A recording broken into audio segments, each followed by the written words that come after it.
with 9-1 regular season records, but they went unscathed through the Big South at 6-0. Alabama wins the toss. They want the football, so they'll get it first. And we are seconds away from getting underway here at Bryant-Denny Stadium. A pooch kick, short, taken at the 35-yard line. And with that, an opportunity to go down to the sidelines and check in with Casey Smith. Well, Dave, 25 seniors are playing their last game at Bryant-Denny today. And I talked to center Ryan Kelly about that, and he said there's almost a sense of sadness. They can't believe their time here in Tuscaloosa is over. He said this group is so tight-knit, that they're full of leaders, and they've been through so much together, and they want to leave a legacy. They want to win it all. They don't like the way the last couple seasons have gone, and they really want to leave their mark here at Alabama. Well, Ryan Kelly, 6'5", nearly 300 pounds, a real leader on this football team. Anxious to see how much we will see these starters. We will see the first play of the game. Little sweep, Calvin Ridley around the far side. He'll only get a couple of yards when it's all said and done, as we take a look at the starting lineup for the Alabama Crimson Tide. The senior Jake Coker out of Mobile, Alabama. But O.J. Howard is a guy that they're going to try to get more involved offensively here down the last couple of weeks of the season. They've wanted him to improve his blocking, but they also want to get him more incorporated as a receiver. No receiving touchdowns this year. Derrick Henry into Buccaneer territory on his first carry. A gain of 15 yards and a first down to the 47-yard line. Zach Johnson brings him down. And Derrick Henry, this is what we talked about in the open, what makes him so special. He's a one-cut runner. Wants to stick his foot in the ground and get upfield, give him just a little bit of a crease. Throw near side. Darius Stewart turns the corner. He's out of bounds inside the 40. Give him 8. That'll bring up second down as Jake Coker sat for one game this year against Ole Miss. Actually played, but didn't get to start against the Rebels. And since then, he has taken over this team. Yeah, you know, he came in that Ole Miss game and really showed some gamesmanship. Wanted to make it his own. It seems as if the team responded well now. Henry to the 30-yard line, first down. And it seems like the team, and talking to the coaches and the players, we talked to O.J. Howard yesterday, they've bought into Jake Coker as their guy. It was interesting, yeah, how Lane Kiffin even described him. He's like a Mike linebacker mentality at the quarterback position. Sometimes he lowers that shoulder when his offensive coordinator would otherwise want him to slide or get out of bounds. Near side, here's Ridley, the true freshman. He'll pick up a couple of yards at the 27-yard line. Alabama going quick. Corbin Jackson, the free safety out of Marietta, Georgia, on the play for the Buccaneers. Charleston Southern, first ever meeting between these two schools. Derrick Henry looking for something to open up. He'll fall forward for 3 yards. That'll bring up a third down, and let's call it about 4.5, maybe 5. We were talking yesterday with Lane Kiffin, and we asked, you know, is this a throw to run type of an offense? Seems like an interesting question. They've been very balanced from a yardage production standpoint. And as the season has gone on, Derrick Henry getting more and more touches in games. Sprint out. Coker throws, bobbled and caught close to the first down by Stewart. He'll pick up 4, but he'll be shy of the first down by about a yard. Let's see what Coach Saban wants to do here. A better place ball in this one, if Stewart would be able to turn his shoulders upfield. Instead, he gets turned around by the throw, able to ultimately make the reception, but shy of the yardage needed. We saw this last week versus Mississippi State. Alabama would come out, throw on first down, trying to take advantage of some quick throws in the horizontal passing game before they finally gave way to Derrick Henry, who started ripping off the big runs. We've seen that be a part of this offensive attack all season. 4th down and 1. The jumbo group in the game. They'll hand it off to Henry. He'll take that 240-pound frame and pick up the first down. A gain of 4, and there is just a huge discrepancy when it comes to size between these two lines. Yeah, you look at that. I mean, ultimately, you're giving up 60 pounds if you're a Buccaneer. These guys are out there just trying to grab a root and hang on. These are some big boys that they're going up against, and you see big number 78, Corin Curvin, that converted defensive lineman, started playing offensive line back in the spring with the start over Dominic Jackson. Henry, he's to the 10, on his feet at the 5. He will power his way in for a touchdown from 17 yards out, and Bama's on the board.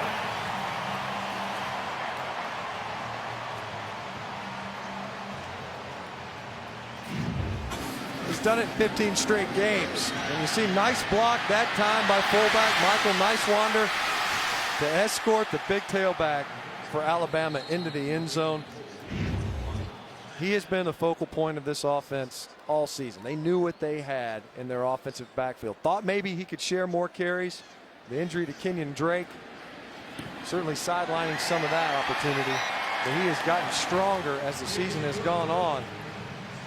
See that now, 16 straight with that touchdown. Most of any player in 20 years, and there have been some great ones. He's chasing down a couple of school records today, and of course one more regular season game next week. Number 2, picking up 6 for the Tide. For our tough and tender moment, brought to you by Ballpark Flame Grilled Jerky. And it was an emotional day before the game for 25 Alabama seniors, including Ryan Kelly. Coach Nick Saban walked down all 20. They were scattered from end to end. Went down and gave mamas all a big hug and took some pictures. Boy, what a senior class. Winningest group of seniors in the country. Not bad. No, yeah, that's something to hang your hat on, isn't it? What'd you do in your 4 years in college? I just won more games than anybody else. Right. You see one of them, key component there, and big Ryan Kelly, offensive line that's working to be more consistent. But you can see what they've been able to put together. That's a pretty sporty resume. Alabama will kick it off. Adam Griffith will have the honors. This kick taken by Darius Hammond. He will take a knee.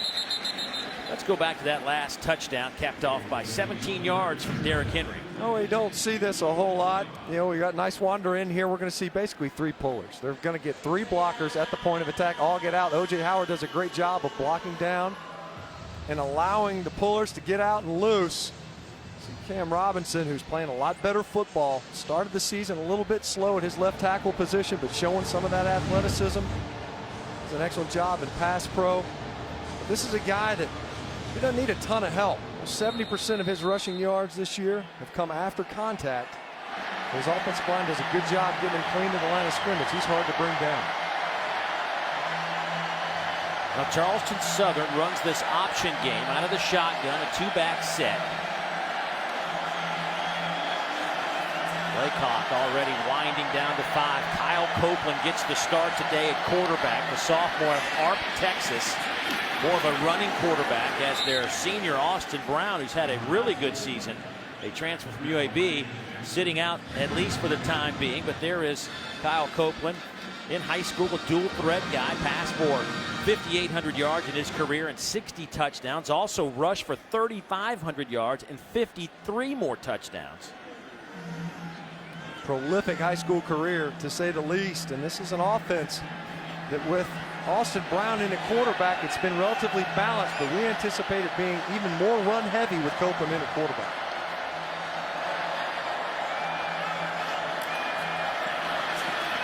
There's the pitch near side. Alabama right on the spot. Talking to Kirby Smart yesterday, how difficult it is this late in the year to prepare for a team that runs 90% option offense against you. Right, something that you don't see all season long. There's really nothing that you build on that says remember when. There is no remember when. We haven't seen it all season.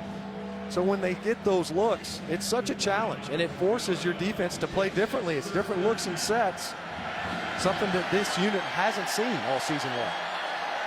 Charleston Southern averaging 36 points per game, 230 yards rushing, 244 through the air. But this is a different monster. They try to set up a slow developing underneath pass to Mike Holloway. I would have said a screen, but there was nobody out there helping. No, but the pass rush got upfield so quickly that you think, I wonder if in fact they were inviting him, baiting him upfield, but then nobody released a block. Either way, we know that in this game, Charleston Southern, they've had a good deal of success offensively this season. But getting in third and long situations is not part of the formula. Hasn't been for anybody, of course, but this unit, as we mentioned in the top, does such a good job of getting after the passer. Nice snap. Jewett Burns, end over end kick, takes a favorable bounce. It'll be down at the 45-yard line, and that's where Alabama will have it.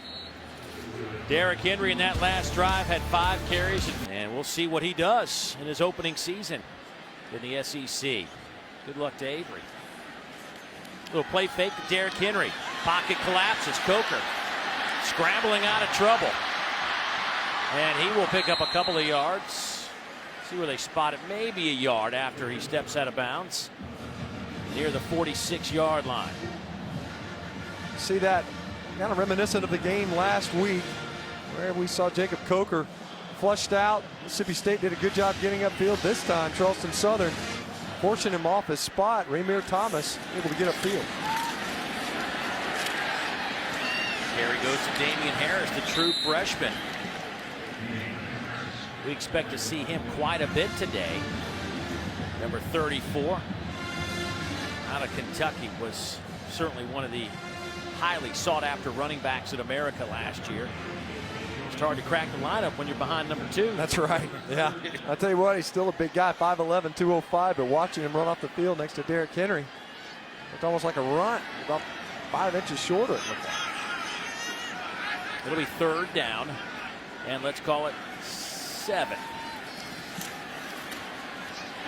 There's the tight end Howard. He's to the 41 of the Buccaneers. That'll be a 1st down after a pickup of 12. Corbin Jackson, the junior free safety, brings him down. Well, we knew that they were going to try to get a hold of him. Here's O.J. Howard. We mentioned he did a great job blocking on the touchdown run by Derrick Henry. It's like having another receiver on the field all times. A guy that can run as well as he can. He's done a much better job as a blocker. And we said that would be one of the points of emphasis for Alabama today, to get him incorporated as a receiver. Going up top. Looking for Ridley, incomplete. When you look at Alabama this year, that's something that Jacob Coker and this passing offense hasn't done as good of a job as the downfield passing game. Only completing 37% of those throws.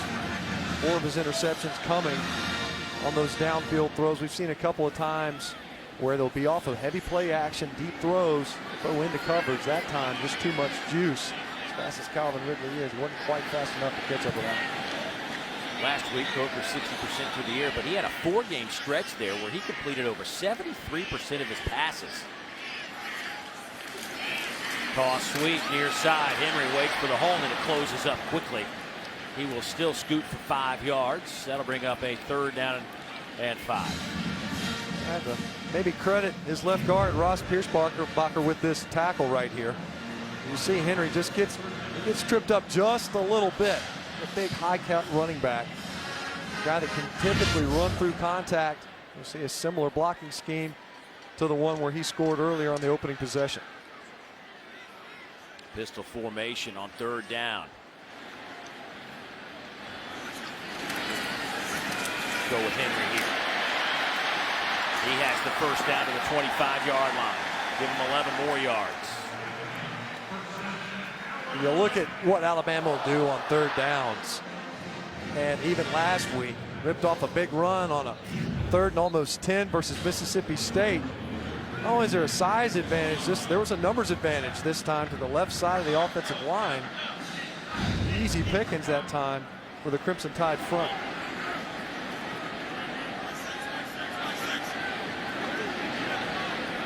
Stewart goes in motion.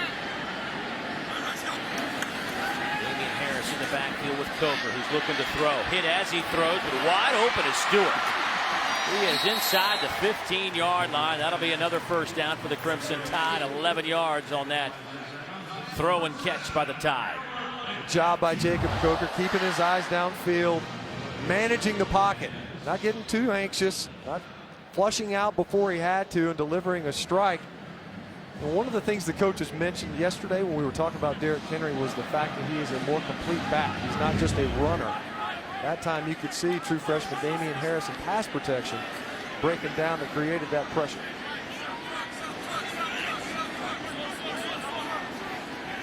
Drive started at the Alabama 45.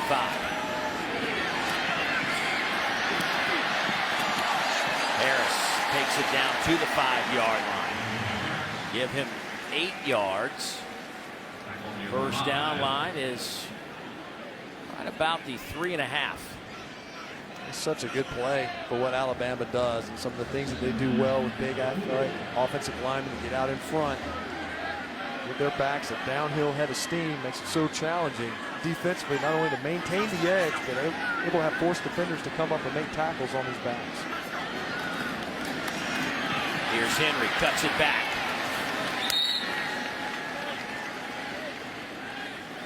Couple of yards on that carry. Let's see if they decide to move the chains and make it a 1st and goal situation. Alabama getting to the line in a hurry regardless of the situation. They will say 1st down, Alabama. 10th play of this drive coming up. Howard lines up as the fullback. He will lead for Henry to the end zone. Touchdown, Alabama. And Derrick Henry has just tied Trent Richardson for the single season touchdown list at 21 on the year. You can't say enough about what Derrick Henry means to this offense. I knew he'd probably have a good start in this game here today, but it's been consistency that really stands out. He's ripped off big runs. It's been, and sometimes in points in this season, a bit of a boom or bust type of an offense. When it's boomed, it's largely been with the ball in number 2's hands. Well, Derrick Henry does it again. 2 drives, 2 touchdowns for number 2. 9 carries, 68 yards in Alabama.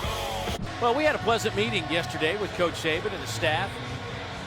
Certainly during the week, though, wasn't so pleasant at his press conferences. And if you weren't around or didn't pay attention to social media, somebody asked Coach about getting some young guys some action against the Charleston Southern team, and Coach went a little crazy on him, had some interesting comments.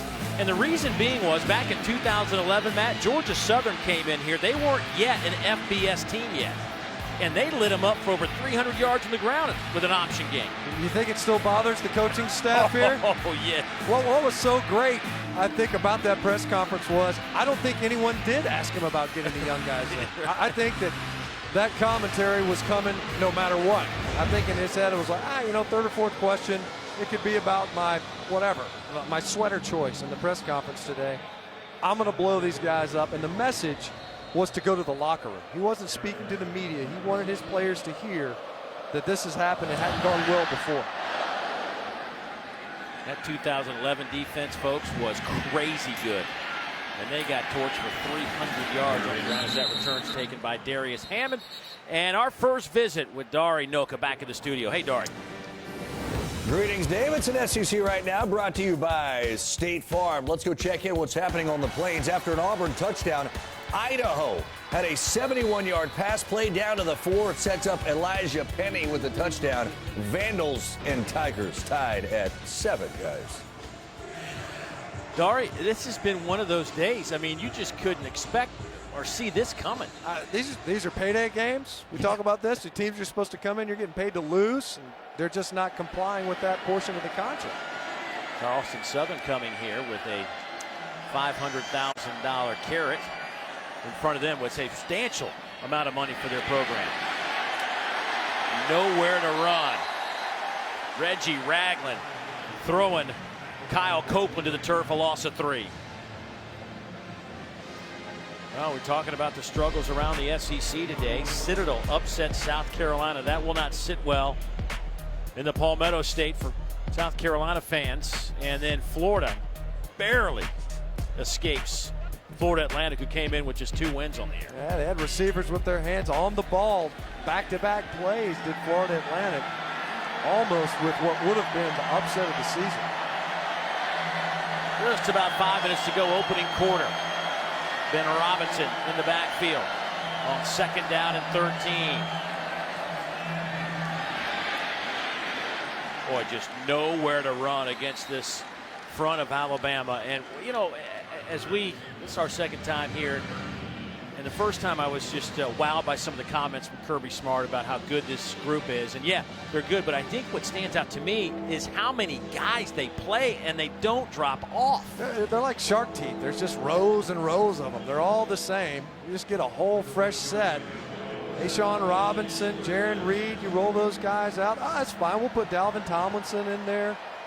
got great players that just replace great players, and they're fresh because of it.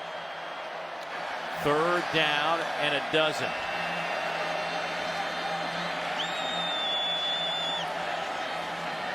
Four-man rush. Big hit on the far side.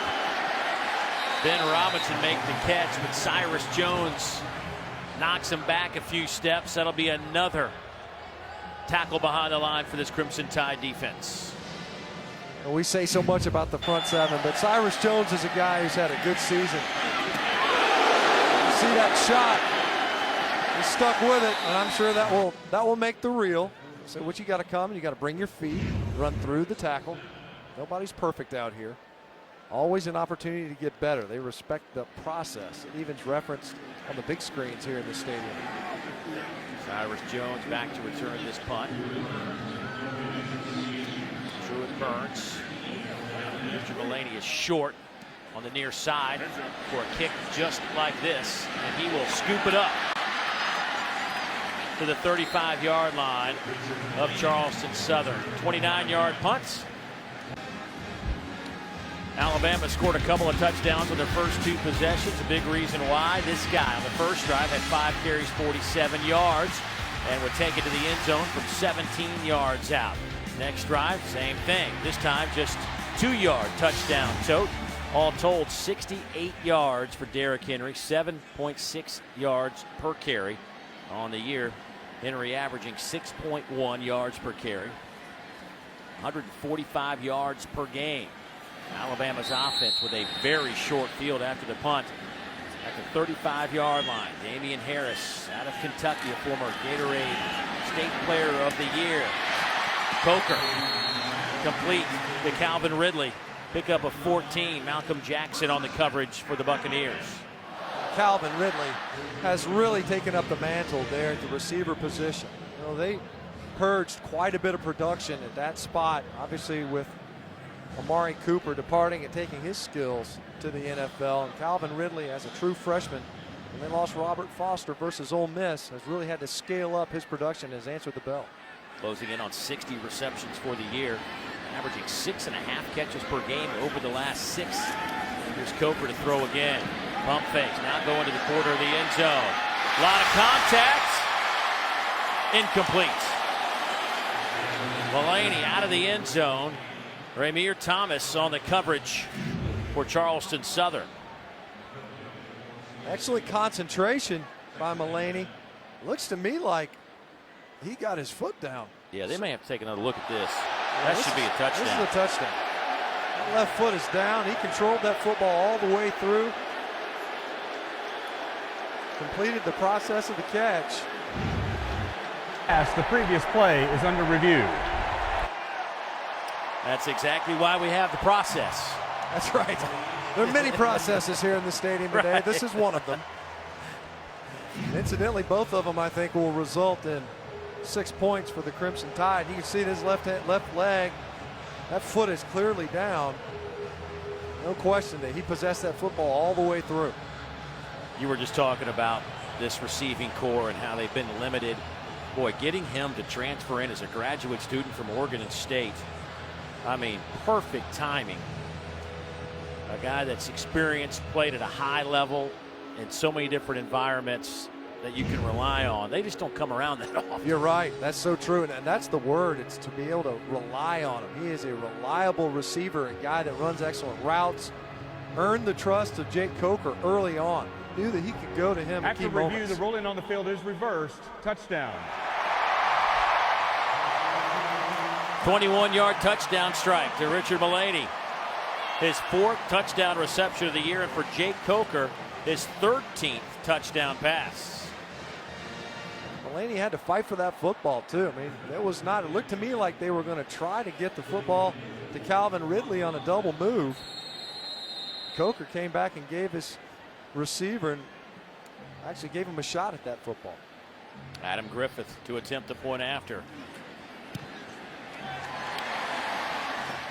So Alabama taking a short field, 35-yard drive. Jay Coker, the senior, out of Mobile, Alabama, with 13 touchdown passes. This one to Mullaney.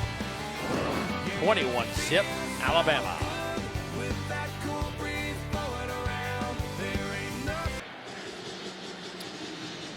Well, Alabama has 154 yards of offense. Charleston Southern at -3. That results in a 21-0 game here at Bryant-Denny Stadium. Another good crowd, up over 100,000 here today, and you see the Alabama drive chart. Pretty impressive. The last one, just 2 plays, but 21-yard touchdown strike. Coker to Mulaney. There's Griffith's kick. That'll be deep in the end zone out to the 25-yard line. We will go. Charleston Southern, some of their starters not going today. It's a tough situation, really for both these teams at this point, but really for Charleston Southern as an FCS team. Their big goal is to make the FCS playoffs. Well, they are going to do that for sure for the first time ever in school history. Tomorrow, the announcement of the seedings. And so you're trying to weigh the balance. Like an Austin Brown came in from UAB. You know he wants to play today, but he's their go-to guy. Right. You got to have it. You know, this is an excellent season for Charleston Southern. Somewhat unprecedented. Make sure that they've got the best opportunity they can to succeed as the Big South champion. Got those 11 slots guaranteed to them of the 24 that make it into those playoffs at the FCS level. See Charleston Southern, a top 10 team amongst some of the best ones. Coastal Carolina got knocked off on Thursday night by Liberty. They were cruising along. That may hurt their top 8 national seed status. Matter of fact, it was Liberty who Charleston Southern beat to win the Big South last week.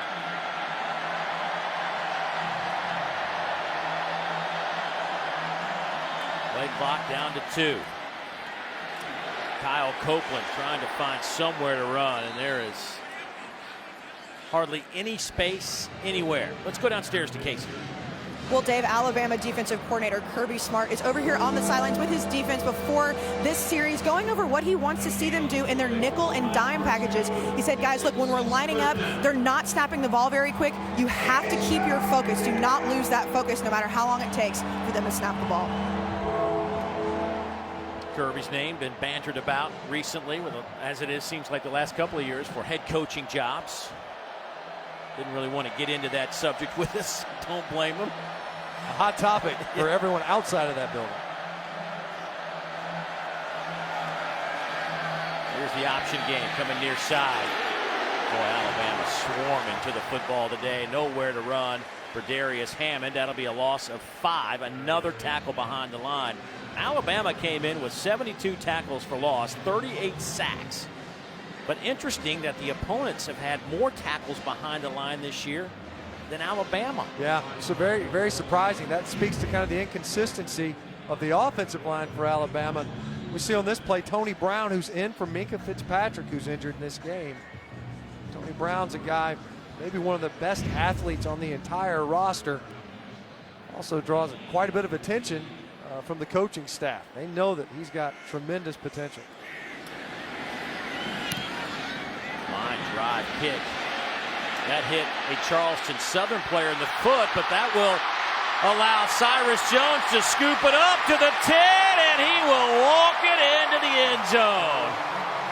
43 yards. His second punt return touchdown of the year.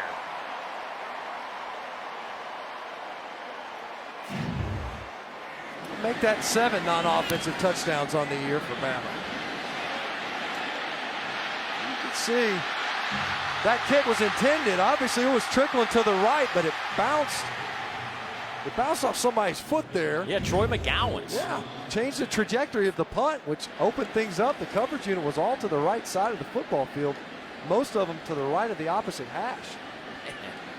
That is an unfortunate break for Charleston Southern. Kicked it right into the open space. Griffith trying to go 4 out of 4 today in the first quarter. And the final play of the first quarter is the punt return for a touchdown by Cyrus Jones. Had it for 69 yards last week against Mississippi State. Alabama off to a quick start. Exactly what their coach was looking for. Back in a moment.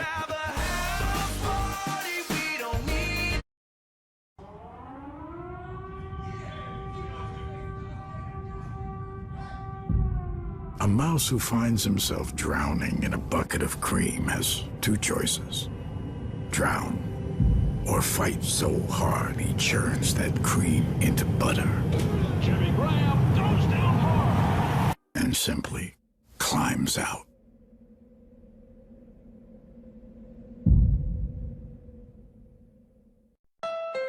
Here's a demonstration in adaptability.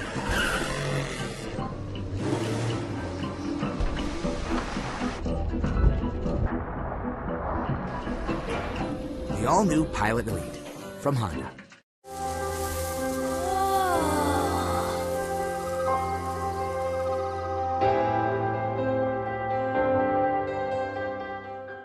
Pizza Hut is looking for your best college game day signs. Share your ideas using Sign Up for Game Day, and we'll show the best sign every Saturday. Plus, there's a chance to win the grand prize game day experience. College Game Day, Saturdays at 9 a.m. on ESPN.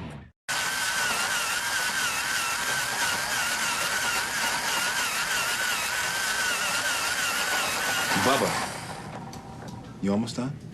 A few more to go. Great. ESPN College Football Primetime presented by Hilton.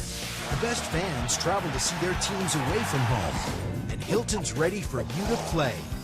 No matter where the game is, you'll always have a place to stay. So scream your heart out and then sleep your face off. Unbeatable prices on 12 unbeatable hotel brands. Book now on Hilton.com and tune into ESPN College Football Primetime, Saturday nights all season long on ESPN.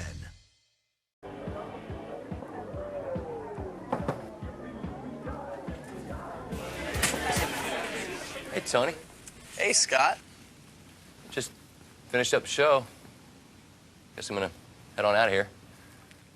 Cool. Go home watching some television or something. All right, enjoy.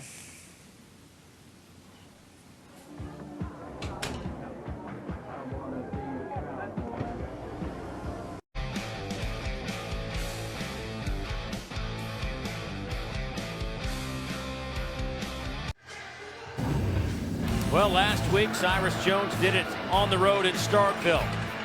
69 yards as Alabama put a hurting on the Bulldogs.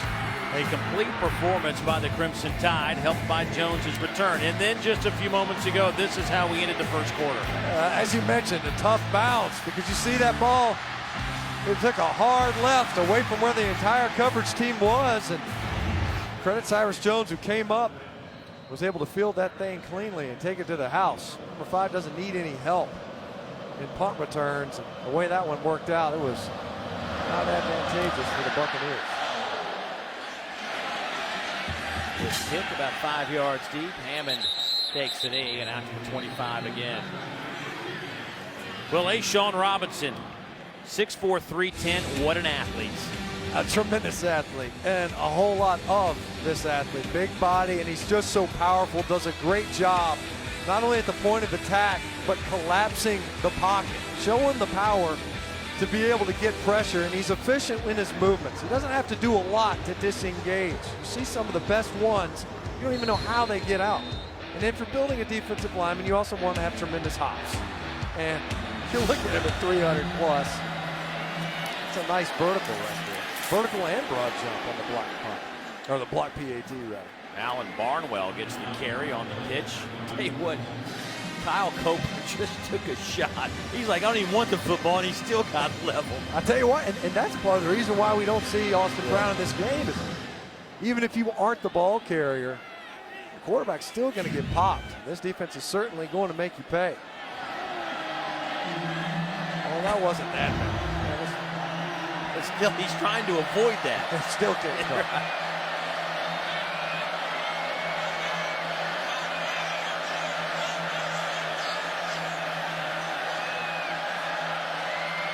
Charleston Southern still at -3 yards total offense. They will get to even, and then a little extra loose football knocked out of bounds. They will spot it at the 38, but that's a gain of 11 and a first down for Charleston Southern. That's Barnwell on the carry. Well, they're able to actually get it outside. You see Sean Dion Hamilton from his linebacking position caught in no man's land. Charleston Southern able to finally convert a first down in this game. It has been dismal from an offensive production standpoint, but that time Barnwell able to get upfield and pick up the first. 28-0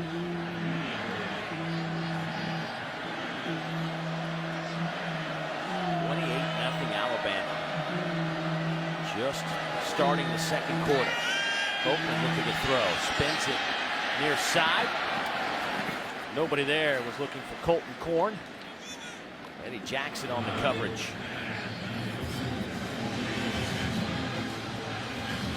We talked about at the beginning of our show today about how good the front seven is for Alabama and what it's allowed the back end to do in terms of creating points and opportunities for good field position. Yeah, we've seen it already here today where Alabama offensively enjoyed basically a 50-yard football field, not even having to take the field on one change of possession.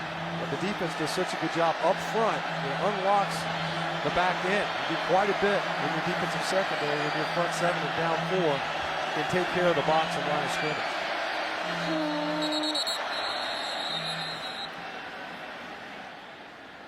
Charleston Southern will take a timeout.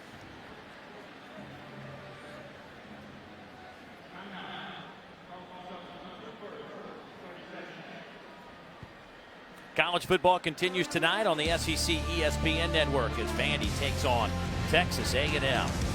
Then on the SEC network alternate channel, Charlotte takes on Kentucky. Now to find the SEC alternate channel in your area, be sure to go to secnetwork.com/channel. Texas A&M, Vanderbilt. Tell you what, that's going to be a tough night at the ballpark for the Aggies. Still trying to figure out, don't know if there's been announced who's going to be their quarterback, but they're facing a defense that has had 6 goal line stands this year where they have denied the opposition not only a touchdown but points inside the 10-yard line. Yeah, they've done a great job at Vanderbilt defensively, and credit Derek Mason, and of course Texas A&M quarterback has been quite the adventure so far this season, not dissimilar from the 2014 campaign. Is it Kyle Allen? Should it be Kyler Murray? Both have struggled the past 5 games. Here's the pitch to the wide side of the field. That again is the junior Alan Barnwell. He will pick up 7.5, maybe 8 yards. Dylan Lee chases him down. First third and manageable for the Buccaneers in this game. Otherwise, we have seen Kyle Copeland being forced to attempt passes downfield. Back-to-back plays, though, where they've done a good job getting the ball outside. That's one of the things you force defenses to do. The defense on the back end, when you're getting the pitch man, the outside runner, the secondary has to roll up, make tackles, and there are typically blockers out in front diving at your legs. Third down. Then Robinson in the game at running back. No option. Here is Robinson trying to get that first down line, and he'll be about a yard shy, I think. Tony Brown comes up to meet him just shy of the line to make. Reggie Ragland also there chasing him out of bounds. See when they get outside, Colton Korn, number 11, doing his best to hold on to his block. Was incapable of doing it. You see Tony Brown and Reggie Ragland. Number 19 for Alabama. He's got such tremendous range. Does a good job diagnosing. But this is a different type of an offense. And you see here now, David Chadwell going to go for it on the 4th down. Well, why not? They'll run the option. Copeland falls forward. Let's see if they give it to him. I believe he'll have enough. Boy, he took a shot to get there, though. Reuben Foster in on that tackle. And Reuben Foster was so upset with himself because he knew that he had an opportunity for a tackle for loss. We've seen about 40% of the offensive plays end up with 0 or negative yardage versus this defense, but great job by Kyle Copeland muscling his way through that tackle. Didn't need much. He was just barely able to get enough. I think one of the problems there for Reuben Foster is he's got that club on his right hand. Hard to wrap up, has that injured hand suffered last week. Mike Holloway now in at running back. They will give it, though, to Ben Robinson coming around the corner. They will spot him at the Alabama 45-yard line, so give him 7 on the carry. Putting together a pretty nice series. Offensive coordinator Dave Gardenia, former Alabama guy, alum here. He knew that this offense coming in was going to give Alabama some difficulty schematically anyway. And the fact that they've been able to string together a couple of nice plays.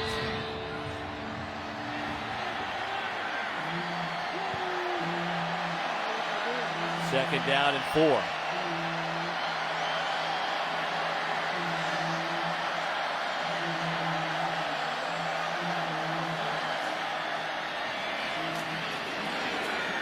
Copeland inside the 45, probably a yard, third down. You mentioned Gabe Gardenia, the Charleston Southern offensive coordinator, now third year there.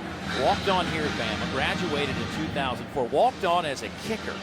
He said he had really just an unbelievable experience here. Actually, one year he was able to hold on extra points and field goals. He played a couple of years with Dennis Franchione, 1 year with Mike Shula, but earned 2 degrees while he was here at Alabama. Actually, they spelled his name wrong on his locker his freshman year, but he was so enamored by the experience, he didn't want to bother anybody and tell them that they had spelled it wrong. It's very magnanimous of him. Nowhere to go. That loses a big chunk of yardage on third down. They went with Robinson. Cyrus Jones comes up, a 6-yard loss. Got upfield so quickly now, and that's 5 tackles for loss by Alabama defensively. They were pitching off of Jonathan Allen. Cyrus Jones was already so far upfield. Nowhere to go on the perimeter. And as we've seen, this is a dangerous play whenever you're kicking the football back to number 5.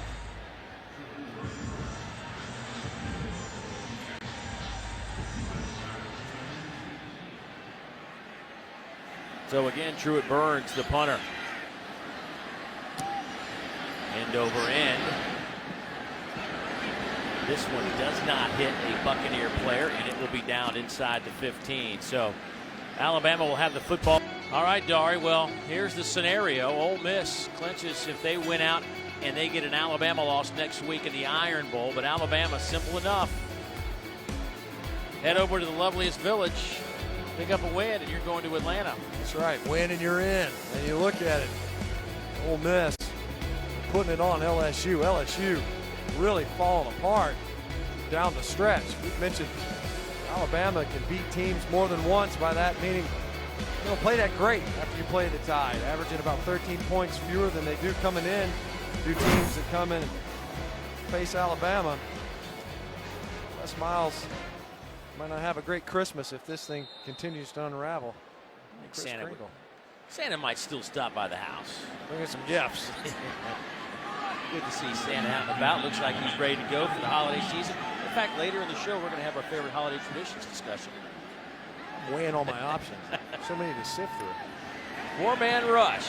Coker going up top, looking for it all. Incomplete, no flags on the play. Calvin Ridley thought his arm might have been grabbed on the way down. Malcolm Jackson back in coverage for the Buccaneers. Yeah, it looked to me like Malcolm Jackson got his hand over on him a little bit early. Certainly ball in the air. Looked like he was, maybe timed it just right. Watch him reach. There's contact prior, but I don't know if it was quite enough to warrant the flag. See Alabama taking that shot downfield. Bootleg near side on the run.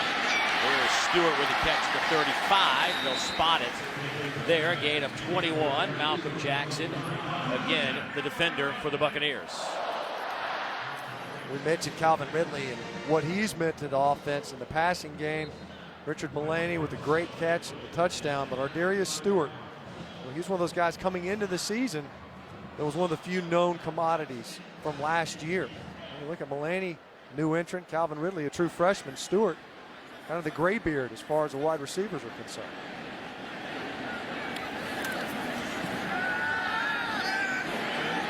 Coker will dump it off underneath. Here's Henry, makes a man miss. Derrick with the first down. He's in Buccaneer territory, still on his feet. He's to the 38, finally swarmed down there, but a big gain for Alabama of 28 yards. He stays in to block, checks, and releases. Jacob Coker just taking what's there, and it's not always a bad thing if you check the football down to Derrick Henry, who forced 3 missed tackles on that one reception. Alabama going quick again. Seen quite a bit of that today from Alabama. First down and 10 from the 38. Meanwhile, on the other side, Charleston Southern let the play clock go down to 1 second nearly every time. Damian Harris picks up 7. Let's go downstairs to Casey. Well, Dave, we can obviously talk about all the great things that Derrick Henry does on the field, but off the field, offensive coordinator Lane Kiffin said he's just as impressive. He said he's extremely humble. He's a team guy, and not once this season has he complained about getting more carries. He just really wants to do what's best for the team. Great guy on the field and off the field as well. His work ethic has been discussed on more than one occasion in our meetings. Here's Coker. Pass caught. Touchdown, Alabama. Calvin Ridley with his 5th touchdown reception of the year. That one goes for 30 yards, and the Tide cruise it here in the first half. Jake Coker has done a good job in this game and has demonstrated in others. It's a good job throwing the football on the run. You know, and we've seen demonstrated as a scrambler. More athletic probably than folks gave him credit for coming into the season. Already referenced what he did versus Ole Miss. Came in, didn't get that start in this game, even on this drive. Lane Kiffin moving the pocket, getting his quarterback out and about. Did a good job throwing strikes.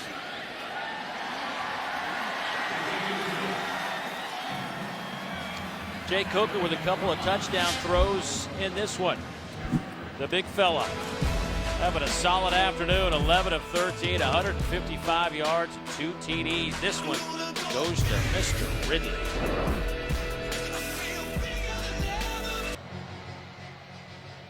Time now for our Aflac trivia question. Alabama's won 58 straight games against unranked teams, the longest streak in the country. Can you name the last unranked team to beat Alabama? Think about that. Man, 58 straight.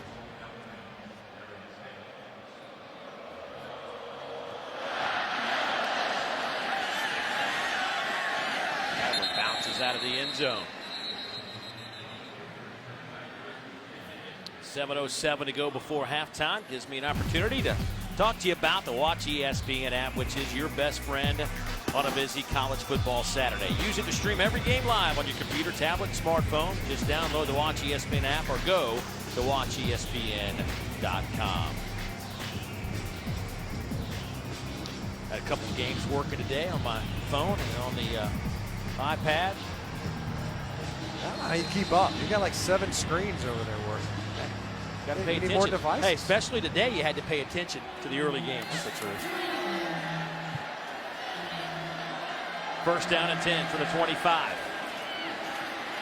Inside handoff goes to Hammond, the junior, out of Johnston, South Carolina. Ashawn Robinson coming in to make the play for Alabama. He brings his A game every week. They're pitching off of him. That time it was a give and trying to get underneath. And Ashawn Robinson, he's just so strong and physical at the point of attack. You don't ever see him get overextended, really. Kind of plays within himself. Such a tremendous athlete. All of them are, really. I mean, you're hard-pressed to pick one of these down players and say, God, this guy really stands out. Jonathan Allen's a little bit different, maybe, from the rest of the group as far as pass rush ability. But they're all so adept at what Alabama wants to do schematically. There's an opportunity for Copeland to pick up some yards. We'll be out near the first down line. Gain of 9. Let's see if they give it to him. At the 35, he might be just on the line, and it is. So first down for Charleston Southern.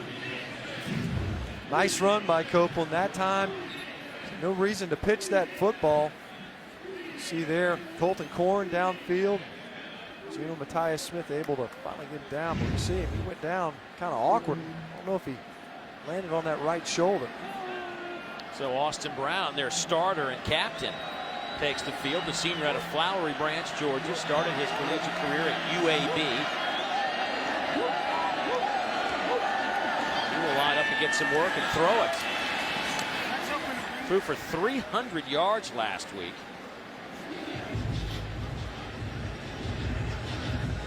See that Austin Brown, he's trying to get loose. Not surprising they came out and threw it.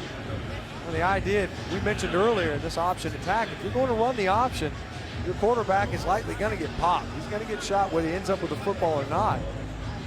But to protect Austin Brown, if that's the idea coming into this, the coach has mentioned that he's been a little bit banged up. Whenever you run that type of rush offense, option looks, your quarterback does take a pounding. Wouldn't be surprised if Charleston Southern's safe with the pass. 2nd down and 10.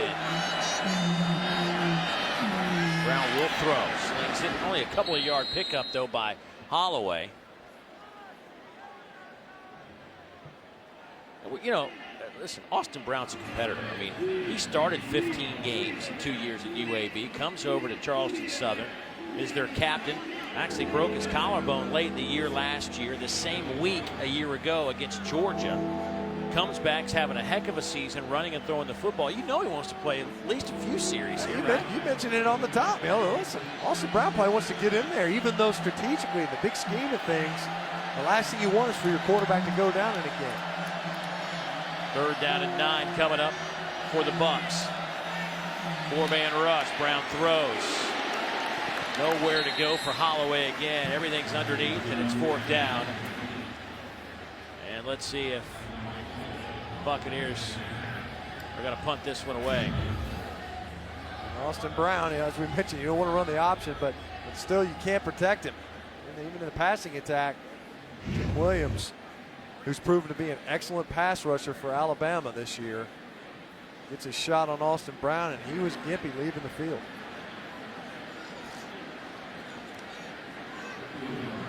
Not exactly 100% healthy coming into this one, but generally speaking, at this time of the year, anybody that plays a bunch of snaps, not real healthy. Burns again. A low line drive kick taken by Jones. He's got a lot of room here on the near side. He's to the 30. He's to the 20. Can he do it again? Yes, he will.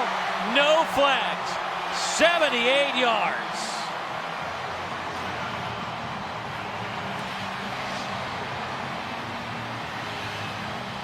Well, Charleston Southern, they're doing their best to try to prevent this from happening. But on that scramble punt, the ball bounced so high. And Cyrus Jones did a really good job over the shoulder fielding it. Nice blocks out in front. Unsportsmanlike conduct, number 15, taunting. That will be placed on the kickoff.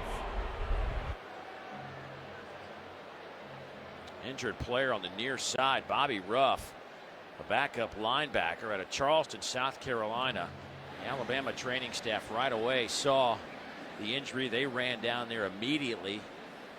And now the Buccaneers staff attending to Bobby Ruff.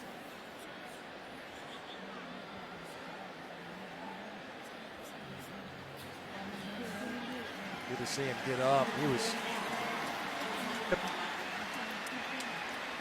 writhing around, clearly in pain for quite a bit.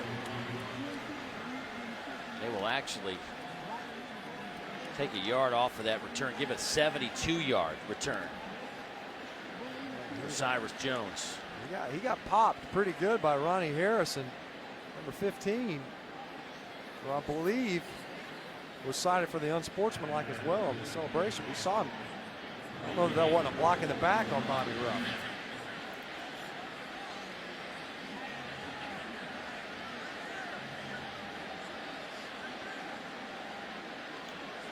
Nice to see Bobby get up, walk off under his own power, and head to that Buccaneer bench across the field.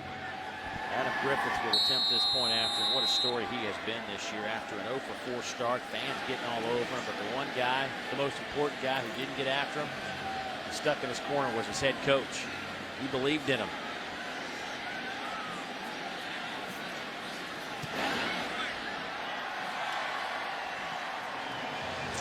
So the point after up and good. Cyrus Jones getting a little oxygen after A couple of punt returns for touchdowns today. Another nifty return by number 5. It's 42-0 Alabama.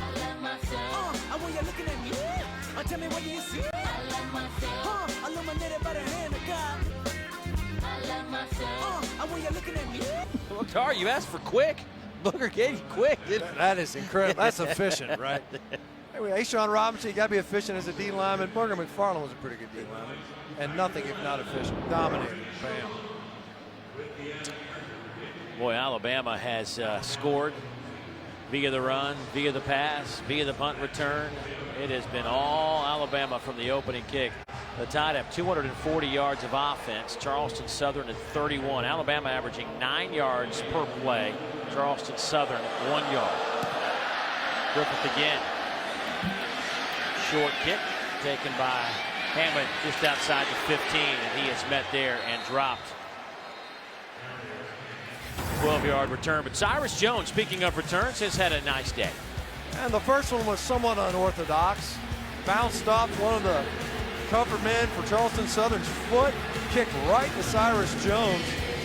Opportune place for it to have landed, and then that most recent punt, high bounce. Cyrus Jones did a good job of fielding it over his shoulder, turned it 360 degrees, and the return team did a good job getting him into the end zone to set a school record. 2 punt returns in the same game. Kyle Copeland, by the way, back in the game now at quarterback. Left for a couple of plays last series for Charleston Southern. The sophomore out of Arp, Texas. There's the option game, and he runs right in to the shoulder pads of Sean Dion Hamilton, the sophomore linebacker.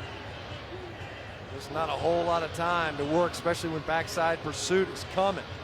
That time Hamilton shot the gap on the backside, was able to get upfield quickly. One of the things that this offense tries to do to defenses is dictate the types of looks they're going to get. Alabama's been pretty straight up, 3 down front. You can barely see Jackson Williamson there at center from the end zone. Darren Payne just swallows him up.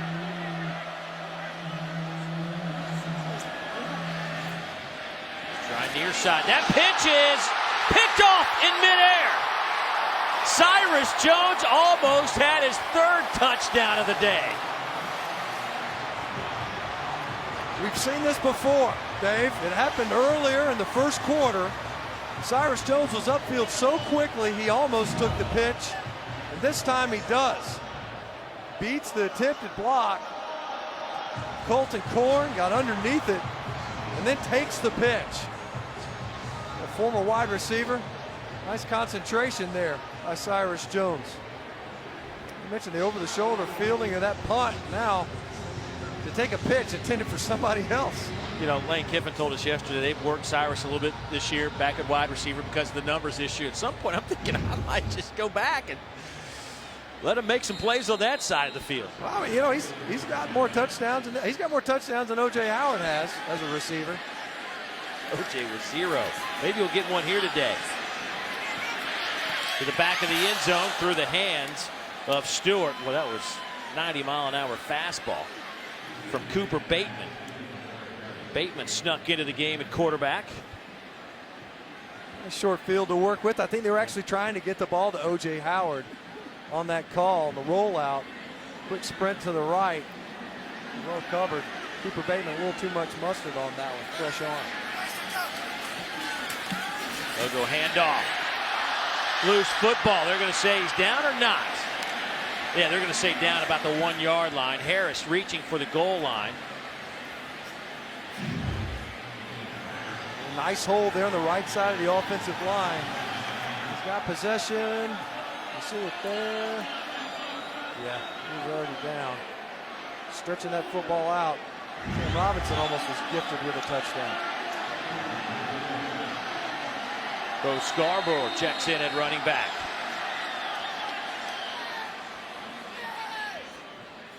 Flag down in the back of the end zone. Maybe a substitution infraction. Illegal substitution, defense, 12 players in the formation. It's half the distance to the goal, remains second down. I don't blame him. Yeah, I like the strategy. All right, let's get one more out there. Chad Staggs is saying, listen, man, I mean, some of these guys are the size of 2 of our guys. I think we should get at least an extra helmet on the field. You know, in baseball, you go over the ground rules before the beginning of a series and home play before a game. They should have had some ground rules, and Charleston Southern allowed to play with 12 when they felt they needed to. In the goal line situation, I think we should have our 12th guy. Nobody told the officiating crew. Don't invite everybody and loop them all in. 2:20 to go before halftime. Clock will start. Alabama sitting inside the 1-yard line. I mean, they're just inches to go for another touchdown. Play clock down to 10. They break the huddle. Line up in the I. They'll give it to Scarborough. He will power his way in behind the block, and Michael Knights wanted the fullback from a yard out, and the young fella, the true freshman from just a few miles away from Tuscaloosa, Northport, Alabama, gets his first touchdown in a Crimson Tide uniform. I'll tell you what, that was an authoritative touchdown run by Bo Scarborough. He didn't have far to go, but man, that is a powerful runner. They talk about he has been ripping them up in practice as a scout team performer. Pretty Smart said he's been waiting to see him out there on the field.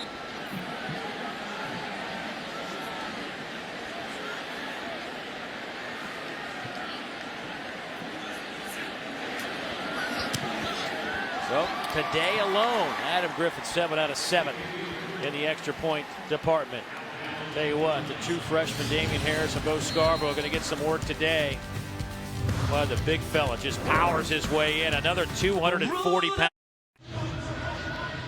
It's 49-0. It's a party inside Bryant-Denny Stadium as we answer our Aflac trivia question. We told you Alabama's won 58 straight against unranked teams.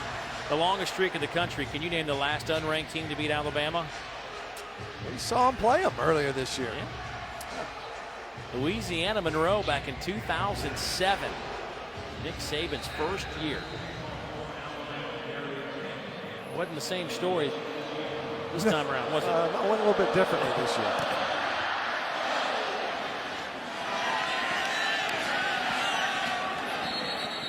Hammond takes an knee out to the 25-yard line. And, well, I don't mean to do this to you, Alabama fans, but this was the last time it happened, 2007. Louisiana Monroe gets the touchdown late as Calvin Dawson had 33 rush attempts, 91 yards against the Tide. They went on to upset Alabama 21-14. And not a good day, but one of those monumental moments for this program.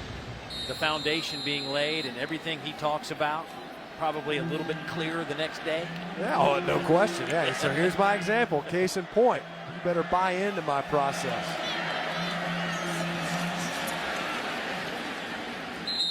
Holloway with the carry. Talking to Coach Saban yesterday about, you know, this Alabama team is always in the discussion for national championship, and some teams certainly can get wrapped up in that, but he feels like his team kind of feeds on it. That's what they expect when they come here, so it's not something they don't understand or can't deal with. It's just part of being here. Right. Part of the reason why you come here, right, is to be a part of the continuation of this dominance. This program, you know, after the Ole Miss game, there was a lot of conversation, conjecture about, oh, the dynasty is over, the program is broken, and now the decline begins. The balance of the season proved otherwise.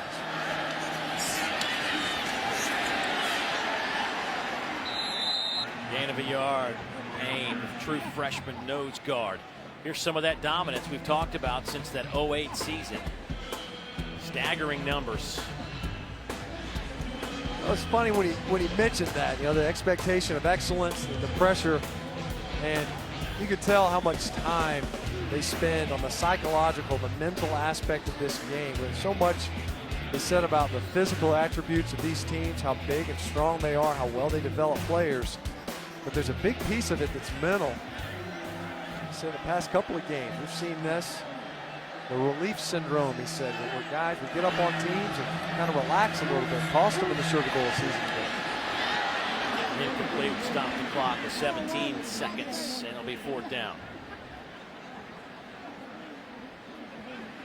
It's not often you hear coaches reference relief syndrome. It's not something you hear that it just pops up in the production meeting. But it's one of those aspects where these coaches are honing in on that, and they're afforded that opportunity.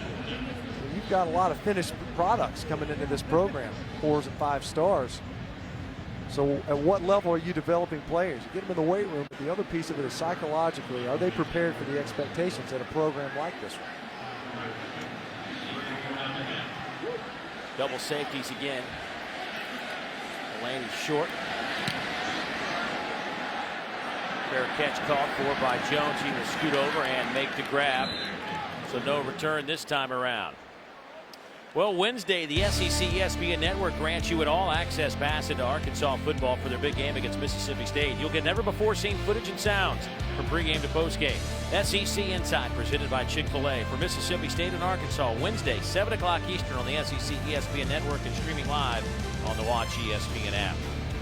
Well, you mentioned Arkansas. They came and played this Alabama team, and ever since that loss, they probably are the most improved team in the league since the midway point. I would agree. Yeah. And we've seen this happen before with Arkansas. Last season, they lost to Mississippi State, and they were a different team the rest of the way in. Seems like it's defensively when they start to click, it just takes them a while to get going.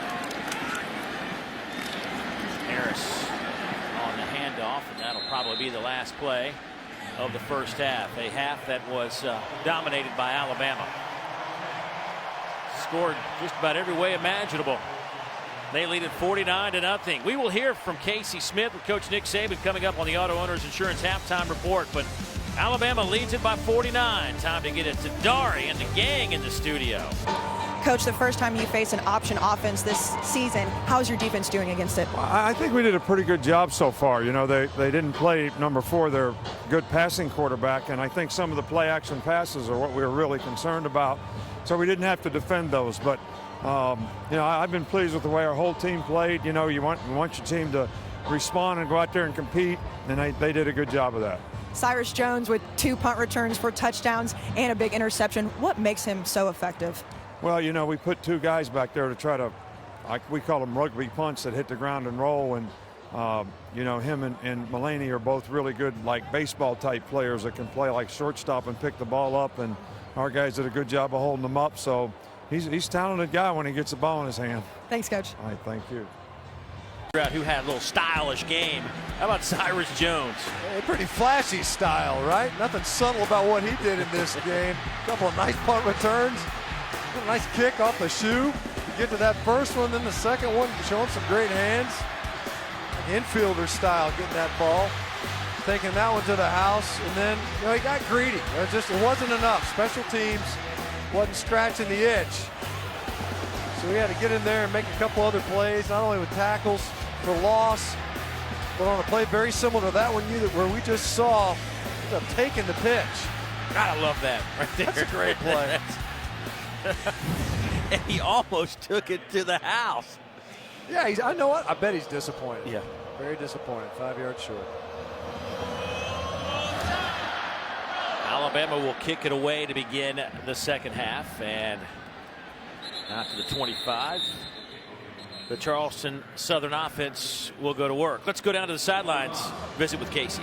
Well, Dave, I talked to Charleston Southern head coach Jamie Chadwell right after halftime, and he said that they knew coming into this game that Alabama was just a better team than them, but they were disappointed at some of the things that happened in the first half, one of those being a turnover and a botch punt. He said they're very uncharacteristic. He said he felt like his team almost gave up a little bit in the first half, and that was the message at halftime. Guys, keep playing. You're a good group of kids. We've got a lot to work for with the FCS playoffs coming up. Thanks, Casey, and that's certainly a tough situation for Charleston Southern. They'll start this drive at the 25. They'll go with Kyle Copeland at quarterback. He will run near side and get knocked out of bounds. And he'll lose a couple of more yards. Sean Dion Hamilton coming in to make the play. That is now 7 tackles behind the line for this Alabama defense. They are closing in on 80 with a week of regular season football left. You couple that coming into the game with 38 quarterback sacks, and very few defenses are able to penetrate the offensive backfield as well as Alabama does. And the other challenge, of course, is that even if they do just hold the point of attack at the line of scrimmage, you're not getting much farther than that, especially on the ground game.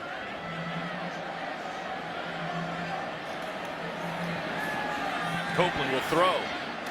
Pass caught. First down, Charleston Southern. By the way, the 49 points by Alabama in the first half were the most in a single half under Coach Saban here in Tuscaloosa. Previous high was 45 at Duke back in 2010. It's also the most points in a half by a Crimson Tide team since scoring 52 in the first half against Vandy back in 1990 when they led 52-7 at the break. Unbelievable. Well, I mean, look, you get a couple of punt returns and then a defense. They set you up on a 5-yard line off the turnover. Pile up those points pretty quickly.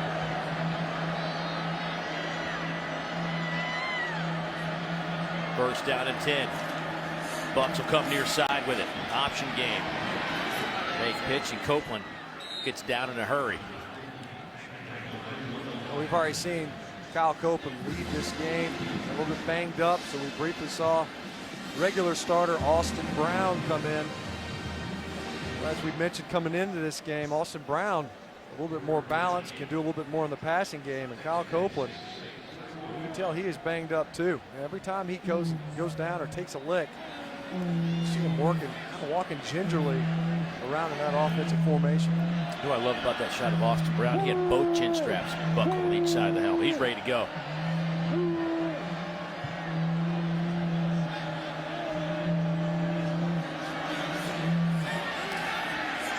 Down the middle, that one is easily picked off on the back end. And this could go for a big gain back to the 30-yard line. Jabril Washington with the interception. Flag down back at the 35.